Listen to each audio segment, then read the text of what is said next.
Hello, and welcome to Spoiler Alert, where I tell you how something was that isn't yet. This week, we're taking a look at Season 5 of Once Upon a Time, the show where the forces of evil battle the forces of melodrama. This season is sure to be a wild ride, full of adventuring, dimension hopping, questionable morality, and wait, I'm thinking of Rick and Morty. So, after last season, which was half Frozen fanfic, half Disney's House of Villains, we took a break from this show for a while. There was just too much going on. You can only have so many pregnancy subplots until the descendants need their own show, and no one wants that. Not again, anyway. So we here at Spoiler Alert had gotten frustrated that the characters in this show have so obviously outgrown what they were meant to be, meaning that unintended plot twist after plot twist has been thrown our way in the hopes of hiding the fact that this show has wandered into territory that they never properly considered at the show's outset. But then we heard that Emma Swan became the Dark One, and like any good Disney princess with a healthy case of Stockholm Syndrome, we returned to the source of our suffering, hoping that it's not evil, just misunderstood. Building off that, this season we watch Emma embrace the powers of the Dark One to save someone she cares about, as she is mentored by an old, evil entity and is eventually saved by her son, who is a new hope for, wait a minute, I have seen this Disney franchise before. You are the chosen one! You don't know the power of the dark side. Yes, Emma has become a chosen one of both light and dark, much like the Kung Fu Panda before her. And let me tell you, Captain Hook is digging it. I mean, he's had that guy liner screaming tortured soul between light and darkness since he got on this show. He's happy.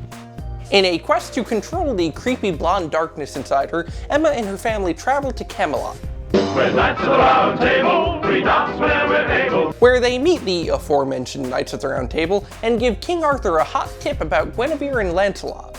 Merida is also there and continues her trend of accidentally turning people into bears, because this is Once Upon a Time and we can't have a season go by without someone getting transformed by a curse.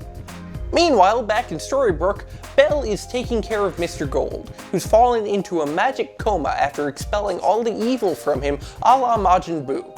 In other news, her relationship with Will seems to have magically disappeared, much like her character development. Snow and Charming are of course upset that their daughter has been sucked off to another dimension via a dark magical vortex, but hey, they're used to this by now, they know the drill.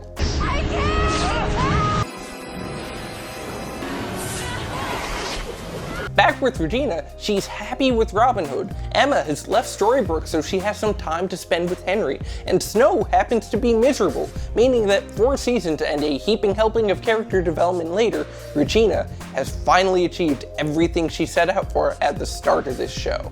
Isn't this my lucky day? This show needs flashbacks, of course, and in this season, they prominently feature Robin Hood, who it turns out spent a lot of time in the South China Sea learning the craft of archery during the worst 5 years of his life. Unless I have him confused with another green-themed archer from a show featuring flashbacks. But how many of those can there be? And speaking of green, Zelina has been promoted to series regular after becoming pregnant with Robin's child. The witch spawn in question will be raised by Auntie Regina, a surprisingly rational decision considering that she is the only one on this show to actually raise a child from start to nearly finish, wherever Henry's at. Thus, the stage has been set for the first musical number from Wicked. The baby is unnaturally. On the topic of Regina's kids, Henry is now deemed the author after Isaac went all meta on the format last season. He still doesn't understand, though, why some kid from Oregon kept trying to contact him all summer.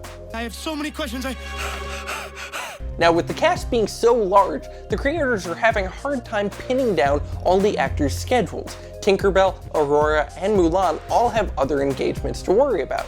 But this season, we get the return of Red Riding Hood. Turns out the canon reason she hasn't been around for 3 years was she was locked in Granny's freezer, giving her immense sympathy with Captain America. Now, of course, we know from once that all magic comes with a price.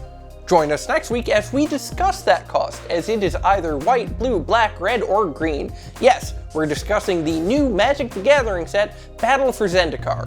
As always, leave me comments down below telling me what else you'd like reviewed in advance, and until next time, don't say I didn't warn you.